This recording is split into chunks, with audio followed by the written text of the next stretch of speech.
Hello guys. তো ঢাকাইয়া people আর weird, এই টপিকটা নেওয়ার কারণ কি ছিল? আসলে গ্রামের অনেক মানুষ মনে করে কি ঢাকার পোলাপান মনে হয় অনেক শান্তিতে বসবাস করে, কিন্তু ভাই এই কথাটা সত্যি না। বিশেষ করে যদি তোমার পাশের বাসার আন্টি এমন হয়।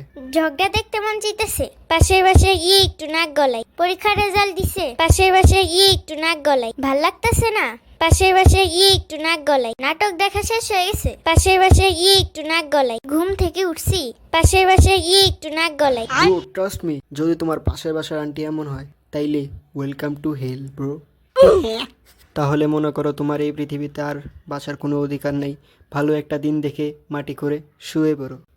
গ্রামের সেসব মানুষদেরকে বলছি, যদি তোমরা মনে করো ঢাকা শহরের লাইফ অনেক ইজি, তাহলে একবার ভাই ঢাকা শহরে জ্যামে পড়ো। গাড়িতে সেভ করে ওঠার পরে গন্তব্যস্থলে যেতে যেতে দেখবা তোমার দাড়ি আবার বড় হয়ে গেছে।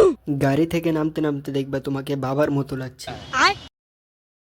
স্যার আসলে আরে আরে বাবা বাবা আসসালামু আলাইকুম বাবা, কেমন আছেন বাবা? আমি ভাবছিলাম আপনার কাছে আসবো বাবা, কিন্তু এখন দেখি আপনিই চলে আসছেন বাবা। আপনি একটু বসেন বাবা, আপনার জন্য আমি নাস্তা আনছি। কিন্তু স্যার আমি তো শরীফ স্যার, আমি তো এখানে কাজ করি স্যার। তাইলে তুমি এদিকে কি করো?